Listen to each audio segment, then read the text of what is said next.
TVOT. My name is Tim Hanlon. I run a small consulting firm focused on new media stuff called the Brochure Group in Chicago. Former agency guy, ventures guy in those places, and always focused and passionate about new platforms and technologies. And our conversation today is very much into that wheelhouse. And unless you've been sort of living under a rock, you probably understand that the world of broadcasting is itself, some would argue finally, but some would also argue most amazingly opportunistic, looking at a brand new technological platform that is next generation and then some. And that's what we're going to be kind of trying to update you all on today. It's called ATSC 3.0. Some of you know it intimately, some of you don't.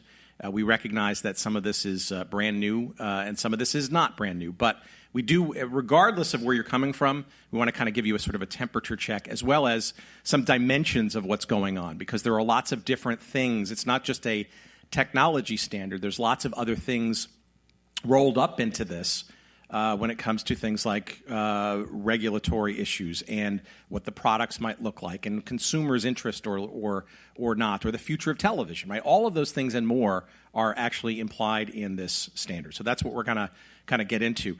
Our guests' bios are in your materials. It is not for them to kind of tell them how great they are, because they all are great, but you can find out how great they are by reading about them. But I want each of them, and I'm going to start with John all the way on the end, because he was the guy that found the best pastries in the hallway. So he qualifies as being first in this discussion.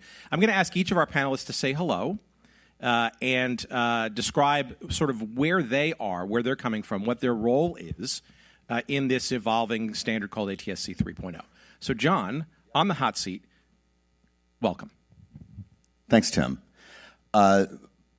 Spectrum Co.'s role, so I'm the president of Spectrum Co. Spectrum Co. is a joint venture of broadcasters with the mission of helping stations convert from their existing sort of somewhat archaic standard to ATSC 3.0, which is an OFDM-based standard, more like what cellular carriers and just about everybody else in the communications world uses today, because it's much more capable. Our role is to help broadcasters expand into new lines of business beyond the existing traditional linear over-the-air television business using this new, much more capable capacity.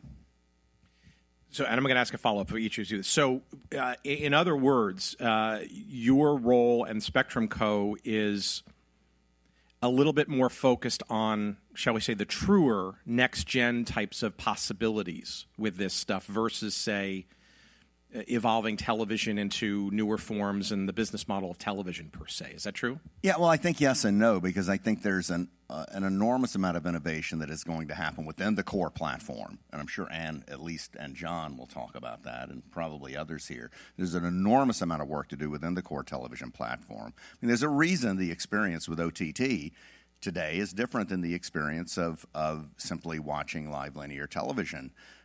There are many reasons for that, but at the foundation, the over-the-air broadcast has some great technological advantages in its platform, but it has some significant limitations in just the existing technology. So we're going to move beyond that. So I think there's innovation in both places. But yes, Spectrum Co. is focused more outside of the core business. That doesn't mean it's not a media business. It doesn't mean it's not a mass media business, but it's not limited by sort of it doesn't have to live within the bounds of the current regulatory construct for the over-the-air television or even the existing business models. Got it. Thank you. John, maybe your role, which seems to be, frankly, bridging kind of the today and the tomorrow of this platform and perhaps more progressively than most participants in this evolution. I'm John Lawson, Executive Director of the AWARN Alliance. AWARN's the Advanced Warning and Response Network. We're a coalition of broadcasters and consumer electronics makers and tech companies with members in the U.S., South Korea, and Japan. I'm honored to be here with 3 of our members on the panel and our regulator. And we are using, you really have to give credit to the global engineering and technology community that designed ATSC 3.0, because they built into that standard several very powerful features that can greatly improve the way we do emergency alerting in this country. And we actually work in two slightly overlapping ecosystems. One is the whole alert and warning and post-disaster communication system, which is constantly in the news, unfortunately, because these disasters keep coming. The other ecosystem is ATSC 3.0, and what we've really learned in the past year is that advanced alerting and what we're creating jointly with all of our members really spans, I believe it's a bridge to other platforms, including OTT, 5G, and connected and autonomous vehicles. So I asked you this question on our call earlier, and I think I've heard it sort of not so explicitly said sort of in other conversations, but let me ask you sort of this question about sort of what you've learned via AWARN and sort of the geo-targeting capabilities, obviously, for alerts and emergencies and that kind of stuff. It seems to me that there are seeds of some of the businesses, plural, that can come out of this, say, in the television space when it comes to, say, advertising, right? Which is obviously not AWARN's focus, right? But it feels to me like the geo-targeting capabilities could be an advanced advertising component and or solution, and maybe unwittingly, perhaps, you guys are, leading some of the learnings about how that works. Well, there's no question there's synergies. Today we have a legacy emergency alert system, the EAS from the Cold War.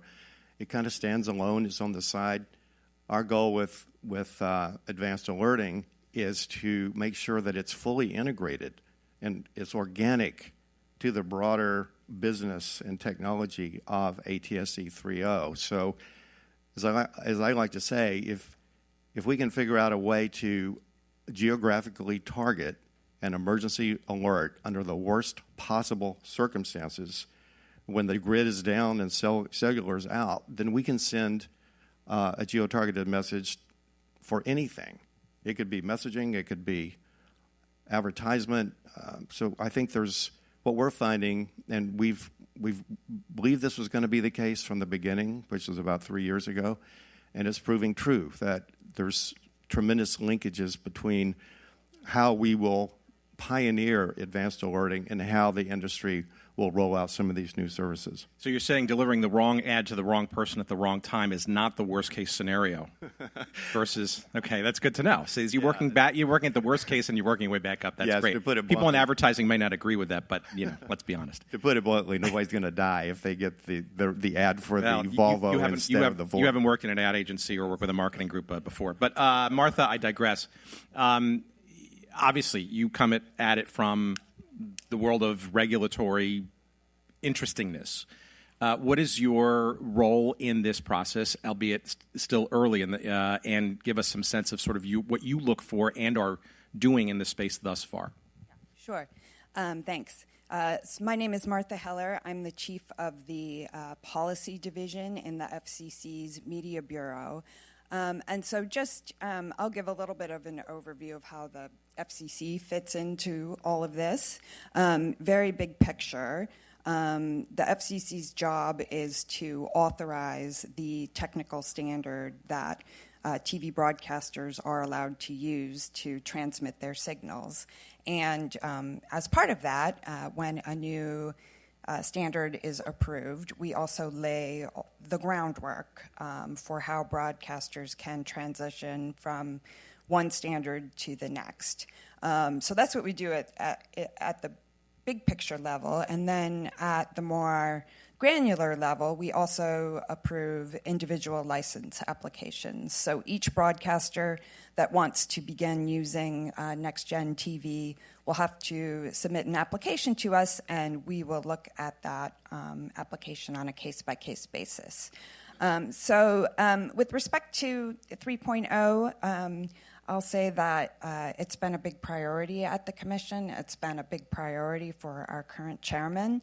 And in fact, Chairman Pai asked the Media Bureau staff to begin working on 3.0 issues almost immediately after he took office. It was one of the first things that he asked us to begin looking into. And so we've done a lot so far. Probably the biggest thing to note is that late last year, the Commission adopted a report and order that lays out a whole framework for next-gen TV and approves broadcasters to begin using it. So, there's a lot that went into that decision, and we're still, continuing to do a lot of follow-up related to it. But that's basically where we are at this point. So a lot of where we stand right now, though, is sort of in the realm of voluntary, right? So it's been sort of an approved, shall we say, process of voluntary cooperation and/or support, shall we say, right? For is there anything sort of on the horizon, again, maybe in layman's terms,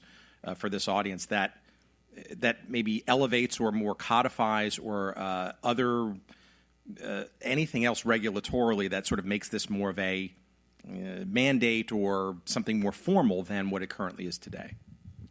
Well, no, you're absolutely right. The linchpin of the decision that we issued is that the framework for 3.0 is intended to be completely voluntary and market-driven. So no broadcaster is required to begin broadcasting in the new standard. That's different than what we've seen in the past. This is a framework just for those stations that want to begin using it. And at this point, that's what we've got. Obviously, for those stations that do want to begin using the standard, there are a lot of rules of the road and things that they'll need to do in order to make that happen. But it's intended to be a voluntary framework that will allow broadcasters that want to do this innovation to do so. All right, so let's put a push pin in that area because we're going to come back to that, I think, just into our 50-point lightning round. And boy, if you haven't been excited yet, just wait until that occurs, because that's going to be it's going to blow the roof off the place. Again, I digress, but that's what I do. I digress for a living, and that's what can I say? Mark, you actually have two roles in this, so I don't know if I can give you twice as much time, but you can kind of maybe describe your dual-headedness, shall we say, in this realm. I have at least two roles. At least two, more than two. I didn't know that. Well, primarily, though, I've worked for the company I'm at now, TVOT Digital, for almost 21 years. We've been working on broadcast television for a long time, and what TVOT does is build infrastructure products and middleware products for broadcasters. So they run in the studio, they do things like add your program guide, things like that. With the 3.0 standards, we're doing a lot more, and we're really focused on enabling broadcasters to do 3.0 in addition to their 1.0 thing. So we've added mechanisms to allow 3.0 to be enabled and engaged just by licensing, so you can take your platform and move it forward. My other hat, probably the hat I'm wearing more often than not, is actually developing the standard. I'm the chair of the interactive content standard. The number is A344 for those taking notes. And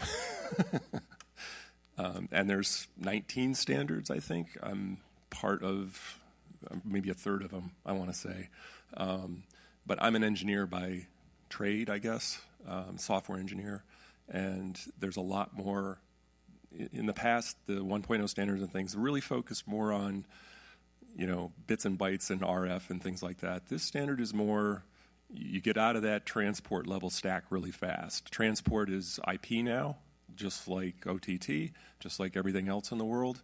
And so when standards were being written, we really spent a lot of time figuring out what's going on in W3C, figuring out what's going on in other areas, and especially OTT, so that we can merge broadcasting and bring broadcasting essentially into this century in some respects, and making it an opportunity for the broadcasters to join in with everybody else that's doing OTT and build a hybrid environment. All right, so I still only heard two hats, so I'll do two small little follow-ups in order. All right, so number one, on the TVOT hat, right?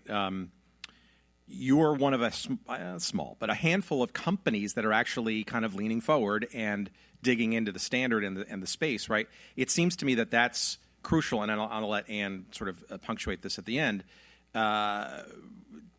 It speaks to how it's an ecosystem and a world of many partners and companies, right?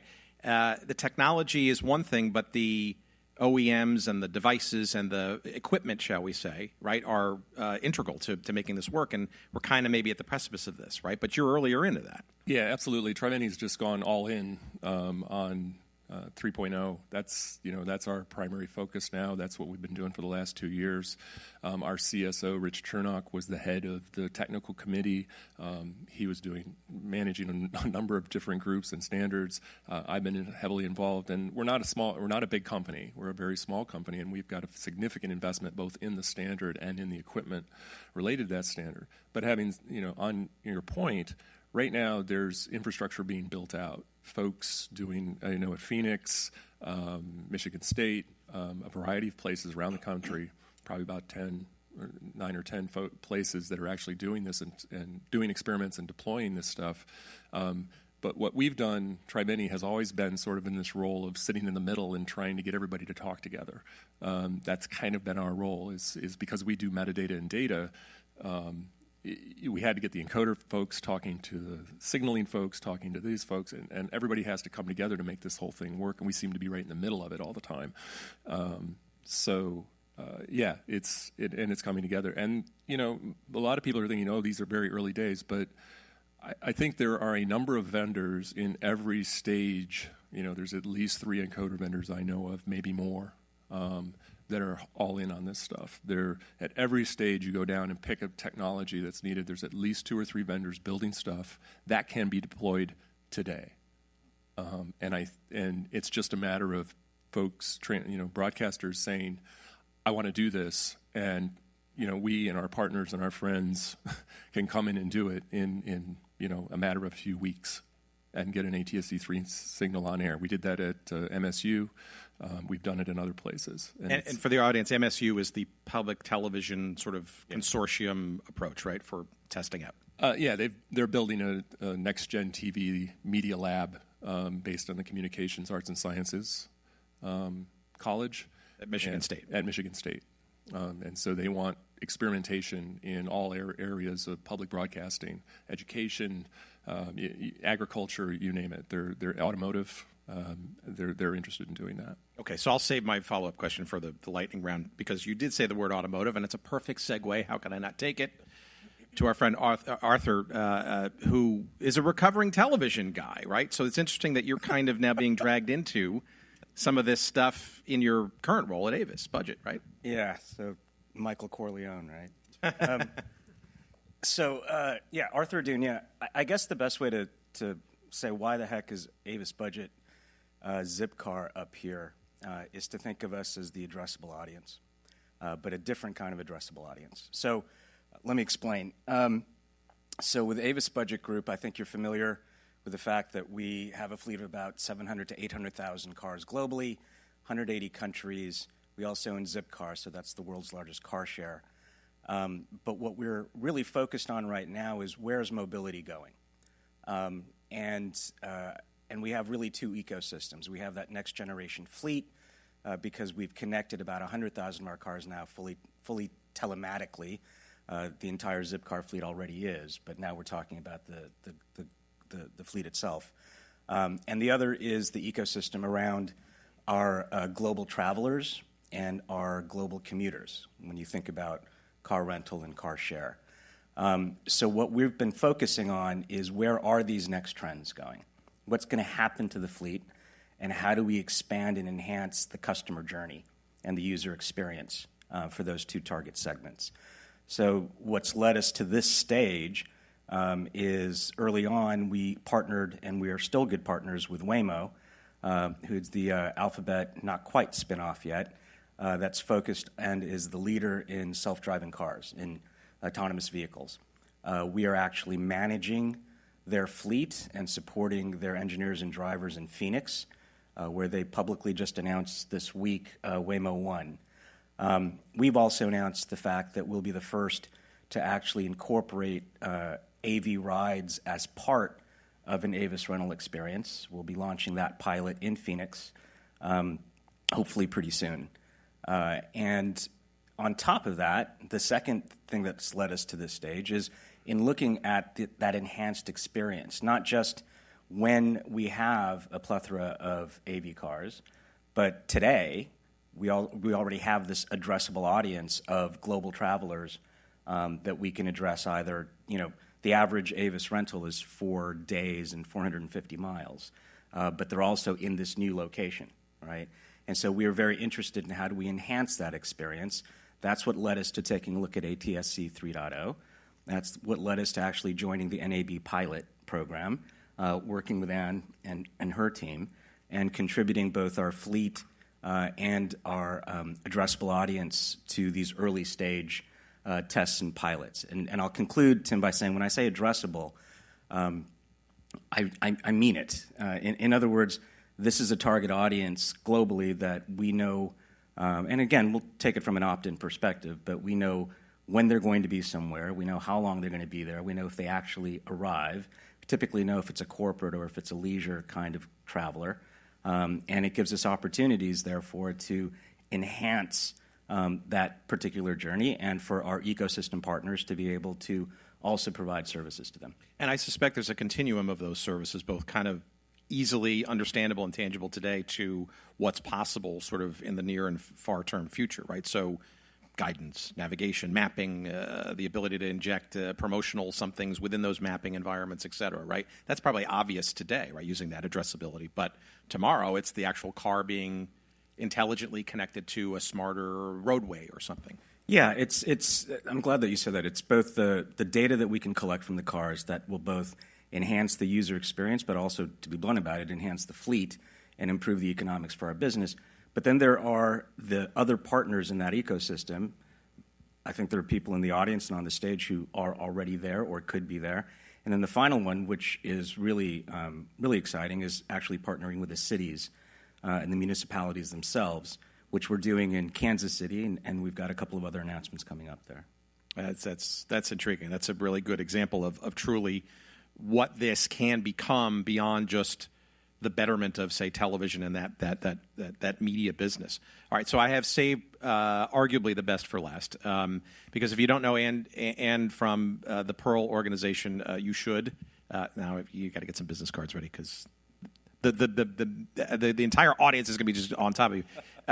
There's probably no person that is more centric, shall we say, to a lot of the operational movement of this idea of ATSC 3.0, the standards, and putting it into motion than the Pearl Group and what Ann is doing. I will stop with my gushing now and let her explain not only sort of what she does, but also what you have been doing very most famously, I think, in Phoenix with this test market, which is a beacon of hope for all of this, right? Yeah, so thank you, Tim, for that introduction.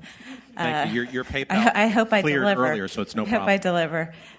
So Pearl Television is a business consortium of 8 of the larger broadcast station groups. It's a unique group of companies. They got together over 10 years ago, recognizing this shifts happening in consumer behavior in terms of where and the screen shift in viewing. And, they're normally competitors with one another, but in order to move their collective businesses forward, recognize that they need to start to invest in some what they were seeing in the marketplace in terms of opportunities, whether that was in mobile, advanced advertising, connected televisions. One of the key areas we started working on was ATSC 3.0 a long time ago. Actually, I'm on the board of ATSC, which I never would have predicted 6 years ago when I got into working on this standard, and it's been really great. It's a great organization who I think created an amazing standard that is pretty powerful. It's a Swiss Army knife in terms of the capabilities on this platform of what we can do with it. We also were heavily involved in thinking about regulatorily, how do we bring this to market? How do we allocate spectrum for this? Knowing that we weren't going to get any spectrum for this like we did the last round. Also knowing we were having spectrum taken away from us at that point in time in the auctions.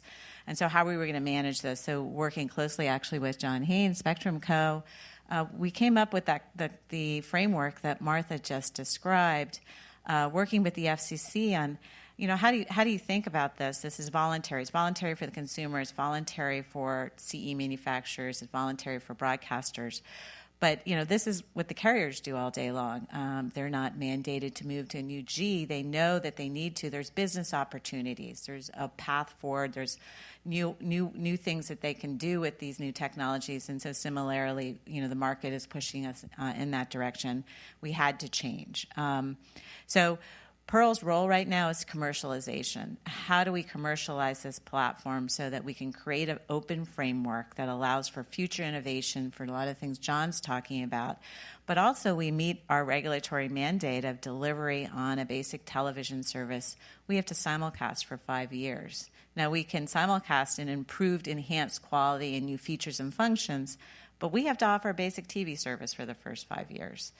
So what does that look like, and what does that mean to the consumer? How do we sell this? How do we introduce it in our current ecosystem, our construct of working with our cable partners? And this is an over-the-air service. So we're working on that in Phoenix. We recognize this. We also recognize the importance of content. Quality content is what really moves consumers to platforms. We brought in our former partners from a mobile initiative, Fox and NBC. We recognize that Phoenix would be a great market, largely because it's in the phase 1 of the spectrum repack, so we could build quickly there. So we're partnered there with Fox, NBC, PBS, and Univision, and there's 4 Pearl stations. So it's a really robust market for us to test in. And we're also partnered with Avis, and so happy that all their testing for the future of the automotive is there. We're a big believer in ATSC's delivery to automotive, largely because the economics of our pipe. If you go to our website, you can see a great white paper we produced that looks at the cost per bit to deliver to a car. ATSC, by far none, is far superior to 5G and 4G for certain use cases. So again, back to what are we doing in Phoenix? It's a business model and consumer test lab. We just completed a quantitative consumer survey this past September, and we just came out of Consumer Labs a few weeks ago. And it's good news. I mean, consumers, whether you're a cord cutter, cord never, whether you're a heavy broadcast user, sports enthusiast, we also looked at Spanish dominant language there with Univision as our partner. Huge enthusiasm for ATSC 3.0 on many fronts and for many reasons. And so it's helping us figure out what are those features and functions we move with first to the marketplace. We're also partnered with Samsung, Sony, and LG. I should mention that the ATSC is launched in Korea, okay? It's been launched for over a year. Samsung and LG and the Korean broadcasters launched there for the Winter Olympics. It's doing really, really well. They're on their 3rd iteration of a chipset. They're also going right into cars. So it's a different chip that you have to use, module for cars. You have to harden it. You've got an antenna. They're developing. You're going to see the Korean car manufacturers with ATSC 3, which is great for us because we don't have to work that tech out. So we're leveraging what's happening in Korea in terms of the tech. And then back to Mark's comment, it's a complex standard. We're doing stuff we've never done before. So we really have to work through the whole chain of development, whether it's from the CEs, the TV manufacturer side, all the way down to the content that's being produced. So let me ask you this follow-up question, and I'll let this be the question to sort of let everybody jump in on. So how making this standard a business or businesses, right, is not for the faint of heart, right? Because it feels to me like the engineering and the technology is not necessarily the problem. There's lots of work out. Obviously, there's lots of in-market stuff that still has to be perfected, right? But the standard has largely been that dominated by, rightly so, the engineering crowd, right? Maybe you could give our audience a bit of a sense of sort of how that translation and maybe prioritization might be going, and certainly a journey, from does the standard work and does the array of antennae sort of work in harmony to actual businesses, right? And maybe which ones kind of lead and don't lead. Yeah, so the RF is working. What's great about it, the testing that's been going on already, and it is working. We have an engineer who thinks it's not working. You don't Is that think the it's problem? working? No, no. Oh, good. Okay. Good. Yeah. All right. I mean, You would that's- agree with that. No news. honestly, Sorry, that's there's the no simple news to part. see here. That's all I'm saying. But I have to say, when you went from analog to HD, and I've launched cellular systems in early day TDMA and stuff, and that stuff did not work at first. Okay, this works. I mean, we've got 4K HDR on the air, and it's a beautiful picture. So the basics are there, and the basics are important because guess what? The consumers love the basics. That's what's coming out of our research. So we've got a product just with the basics. And by the way, could you explain what those basics are without violating? High quality video, high dynamic range, 4K HDR, plus immersive audio and dynamic dialogue. Those are the two things that came out top in the research with consumers. They would go pay $300 more for a TV set just for that. All right, so that's what came out of our research, and we have not published that yet, so we got a little sneak peek on that one. But here's the thing, is that will get them to move those TV sets off retail shelves. But we've got so much more we can do with the standard in terms of enhancement. What I like about this, what we're doing in Phoenix, is we're just creating the framework and the platform for that. It's the internet. It's the web. It's HTML5. It's easy to iterate on. Our previous standard wasn't. So you can do A/B testing. You can launch new services. All kinds of things can happen in markets, and it can be an iterative process. You can personalize this platform. And it's an application. There's a lot of coordination, don't get me wrong, a lot that needs to happen amongst broadcasters. But the good news is technically it's working. It's the upper stack, it's the upper layer that Mark's working really hard on, which it gets complex. And that's where we're doing most of our innovation. And one other thing I should mention is this is a secure platform. We're securing the signal. You can't hack it. You can't steal it. So all those companies putting their antennas into boxes and taking down our signal, that's going to be really hard to do. So it gives us new business models from there. For the consumer, it's free, right? It's a free over the air. They don't see that. But it's just like the web. The web certificates happen all day long when you go onto a website. So these are the capabilities we have. So there's, a lot happening. But what I like is that, it's 4K HDR has been on at WRAL for 2 years. They transmitted the Winter Olympics in that. It's working in Korea beautifully. There's slight differences in the upper layer, but it's working and it's deployed. And they're selling TV sets, and it's in every set there. So the CEs are excited about this based on our research. The trick is to get, I love what John's doing because he's working on transitioning. So broadcasters, there's a chicken and egg issue a little bit here. We've got to get signal on air. So working with Spectrum Co., Pearl is, we did a major announcement at the NAB show where you had Fox and NBC, Univision, Spectrum Co., and the Pearl companies announcing that they'll be allocating spectrum for ATSC 3.0 for a 2020 launch.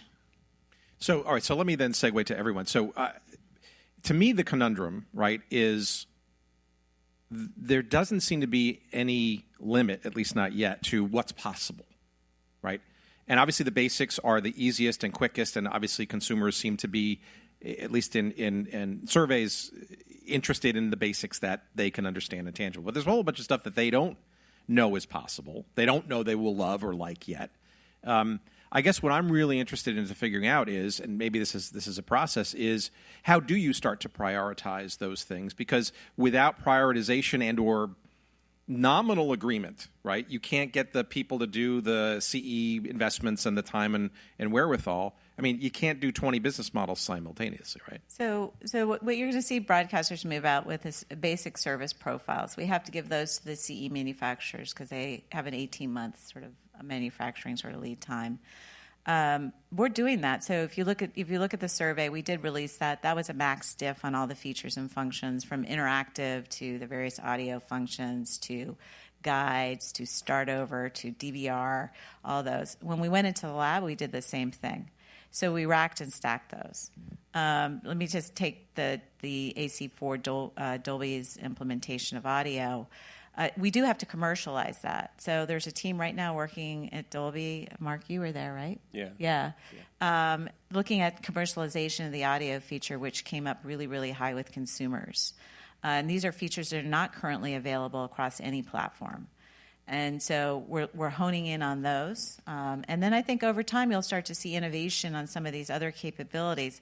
When wireless first came out, these, back in 1995, GSM had every capability that you see today on this iPhone. But consumers weren't ready for it. The internet wasn't there yet. There were things not there yet. So I think, you've got to lead with some of the basics. You've got to get scale to start to be able to iterate and offer new services. And I think what John's looking at, I'll let him speak about this, is, once you start to get that transitioning spectrum there, once you have a beachhead in the home and a beachhead in the car, there's a lot that you can do that's new services and things we haven't thought of. Yeah, so please, go jump in, everybody. Go ahead. Well, I'll say at least one thing about the technologies and the consumers related to that. A lot of the platform doesn't require consumer interaction to work, like targeted and addressable advertising, for example. We can use JavaScript and HTML5 and download that and do a bunch of stuff, but it doesn't have to be visible necessarily. It just works, right? So you could actually start getting targeting working with never actually putting any what we would call interactive HTML5 objects up in front of somebody on a TV. We can actually do, essentially the broadcaster can send down programming to customize the set for behaviors that it wouldn't necessarily have. And that's really key when you start thinking about that, because now broadcasters can create essentially an environment or a new production, if you will, at the receive side that's targeted at a particular person. But you do have to productize that, albeit in a more enterprise and or B2B kind of way, right? So that sounds to me like marketers and agencies and television networks and others that I'm going to basically say maybe have read about it and know have heard the acronym, but maybe don't know a whole lot more about it because they think it's in the future and or they're not spending any time on it for whatever reason. Yeah, there's a bunch of stuff going on, obviously, in the OTT world that I think we can leverage. That I know Ann's working with folks. I know there's a bunch of people in advertising and things like that. In fact, there was a talk about it just across the hall here. But I think that we have to get more engaged with what's going on in the OTT space and stop the notion that broadcasting is this little vertical silo that's in the middle of nowhere and nobody's talking to. And I know folks at Pearl are working on that stuff. They have been for years. And I think just breaking down those barriers are going to enable a lot of capabilities, certainly in the quote-unquote back office area, that I think are extremely important for this. We don't see needing to develop the back office so much because the framework just allows the companies to plug in whatever they're using currently for their OTT infrastructure. So it's open APIs and things like that. So we're not picking one way of doing it. Fox wants to do it one way and ABC wants to do it one way and Tegna wants to do it another way. The platform allows for that, and you need that. You can't. It's got to be frictionless for all of the platform providers as well as, or the ad platform providers as well as the publishers. John, sort of champion the bit. Go ahead. Yeah, sort of. One, and I like what you said, Mark, about OTT being a template for a lot of the things that we need to do. It is. A lot of the systems are in place. A lot of the vendors are there, the software is there, the agreements with the networks. There are many, many things that are in place for that are being applied to OTT, which is the growth area. You see the reports, every quarter they come out. OTT is growing, maybe not as fast as it was, but it's growing. Traditional MVPD subs are dropping. So that is the growing sector of real-time video distribution. Think about how ATSC works with new systems in that context. Flip it around. Think about an OTT platform that doesn't rely on a broadband connection being there all the time, persistently, and that has some of the most valuable programming available for free. So you maybe look at something like a freemium model with potentially, and here's something that we can do, right? And with 3.0, we can send out a base layer of video and give that away free. And we can add, I'm not saying this is a chosen business model. Don't anybody get spooked or start writing, nastygrams about this. But we could put out, for example, standard definition video for free, and we could add enhancement layers that add HDR, that add, other capabilities, or potentially that just eliminate the advertising, right? So we have the hardest thing about implementing 3.0 in the traditional platform is forgetting the limitations that we have. So think about OTT. Think about an OTT platform that can be received everywhere on capable devices, whether there's a broadband connection or not. And then, and perhaps, with some of our additional capacity, we can provide the most popular or maybe all of the skinny bundle OTT channels over the air. So now you have an OTT platform that has a very distinct and very enormous advantage over all the other OTT platforms. So the platform is OTT. It's an evolution of OTT into the broadcast space rather than the other way around. So, Martha, actually, let me ask you this. Where is this, and I'm sure it's a Mendoza line that seems to keep moving back and forth, but where is that line between regulatorily, what broadcasters are mandated to do or expect from the spectrum versus their abilities to also augment and go beyond that? Yeah. Because this is all healthy, right? Because it's like how much of this is advancing the television landscape and how much of this is advancing the spectrum into other things that broadcasters historically have never been before? Well, I think that's a really good question. And, I think both things are really important to the commission. John mentioned, free services. And, while the commission really wants to create flexibility for broadcasters to do new things that are beyond their, core free over-the-air television, that component is still really important as well. And we want to, a big part of our regulatory framework is, we are obviously requiring broadcasters to continue providing at least one free over-the-air channel to consumers. Beyond that, we recognize that the spectrum is going to be much more efficient in this new standard, and they'll have a lot of flexibility. But that core over-the-air channel is still a really important thing, and we did spend a lot of time thinking about how that's all going to work in laying out our framework. And we, probably the meatiest part of our decision are the local simulcast rules that we adopted that, will require broadcasters, any broadcaster that wants to begin using 3.0 will also have to continue broadcasting in the currently authorized standard.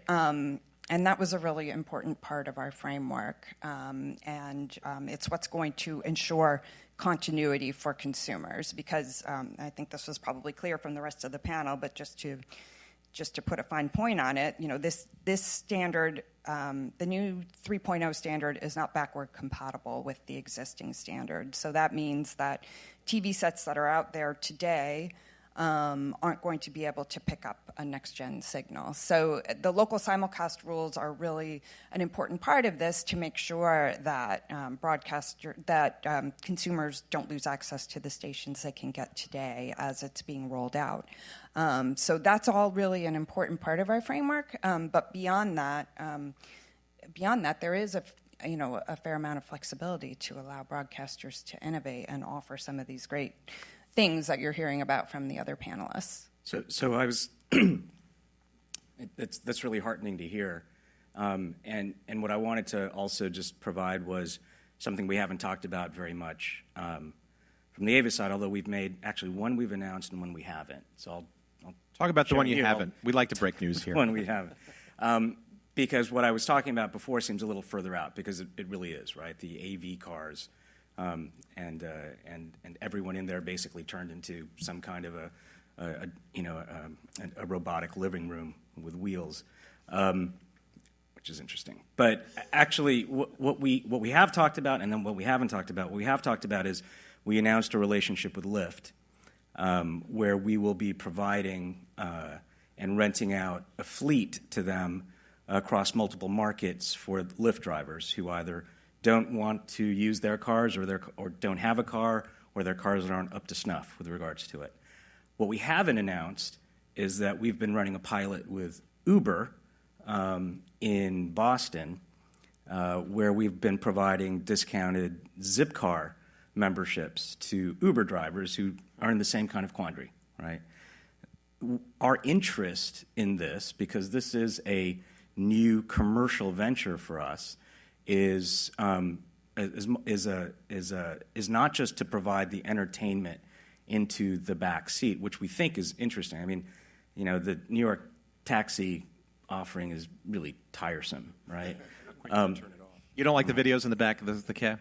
God help us. But how quick do you turn that off? yeah. So what would be really interesting, though, is to work and get some insights, both with the broadcasters, with the programmers and the content behind them, to say, here's a target audience, right? And it can be measurable. So what can we start testing with regards to that, right? And we're more than willing to make the investments into the cars. I mean, we've already, you know, said to the marketplace that we're investing into telematics, which is not just getting them ready from the OEMs themselves, but we're actually investing into the aftermarket to put that into. What Ann's described, too, with what the Korean manufacturers are doing, we obviously follow with great interest because we buy a lot of cars from Korean manufacturers as well. But what we want to start doing today is, as opposed to our competitors who are waiting for the lessons to be learned, and maybe this is part of why I keep coming back to TVOT, is I'd rather be out there on the cutting edge, and in some cases the bleeding edge, and actually start learning those lessons from the perspective of that consumer, right? From the perspective of our customers as well. So while it is definitely early days from a scalability perspective, it is now in terms of learning those lessons. All right, so I got two questions. Let me get to sort of end all of this this fun and frivolity. So let me throw one gigantic helium-filled ball up in the air for discussion. So we've talked about sort of the television-esque things that can be new and improved and augmented, and we've talked about some of the other things, plural, that can be enabled by this technology as well. But the elephant in the room, although there's plenty of room for a couple of elements, actually, let's be honest, but is this other sort of somewhat competing standards, supposedly, right? And I think the handy excuse or narrative out there is this maybe a format battle coming, is this 5G thing, right, on the mobile side, right? So I hear elements of both, by the way, in what we've talked about from the ATSC standard, that a 5G sort of technology from the mobile side might or might not be able to similarly compete and or innovate around. So I guess the general question is and maybe some loaded question, is this a battle of standards between broadcast and mobile?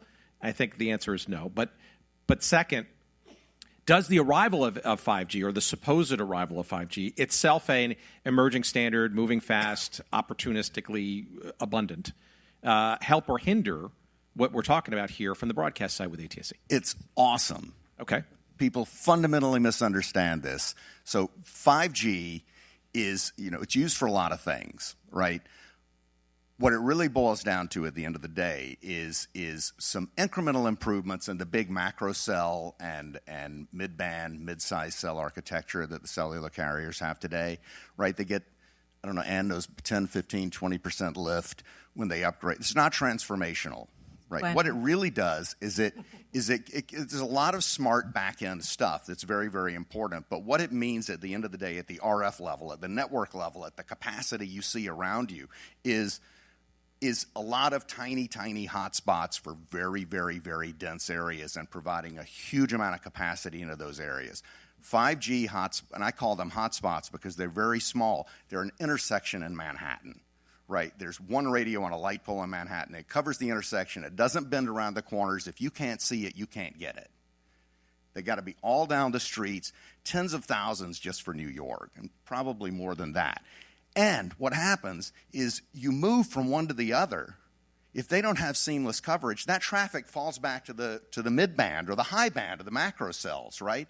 So you end up with a huge dearth of capacity in the big coverage areas. And it has to be addressed. And there's a real dearth in the spectrum portfolio balance for low band, mid band, and high band. Low band is the big coverage areas. We're low band. Broadcast TV is low band. We have big coverage areas. And we can provide unlimited numbers of users with the information we're broadcasting. It's a fundamentally different thing than 5G.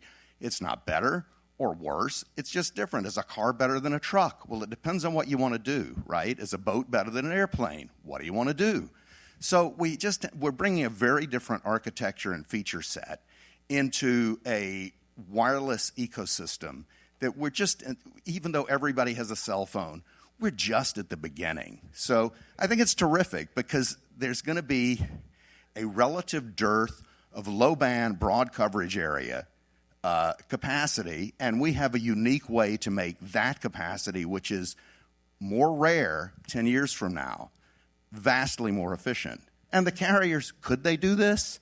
They could, but they don't want to because it's really not their business model. I apologize. I thought we had 5 more minutes. We don't. I want to let John have one last word, and then maybe Ann can sort of be the exclamation point. And then we got to run because we're going to get shot at. So go ahead, John. I'm sorry, and I apologize. My fault. I thought we had 5 extra minutes, but this is for another conversation because this is really important stuff. So I'm sorry I waited till the end for it. Well, just picking up on John's point and the other points, how these two technologies, 3.0 and 5G, can work together. Think about Superstorm Sandy. It wiped out cellular and power across the whole tri-state region. You see it again and again. In the California fires, cell towers are burning up. The solution, Congress passed a bill called the Sandy Act, and it promotes the availability of colts and cows. These are mobile cellular towers that they reel in, and you can start restoring service after the infrastructure's down. But with 5G, because of these hundreds and thousands of antennas, you're not going to be able to restore post-disaster communications that easily.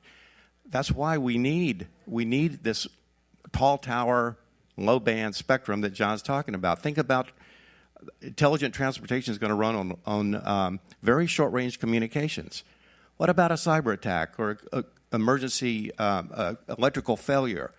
How does the Traffic Incident Management Center get that emergency information out to all those millions of cars at the same time in that scenario? You need both of these platforms to work together.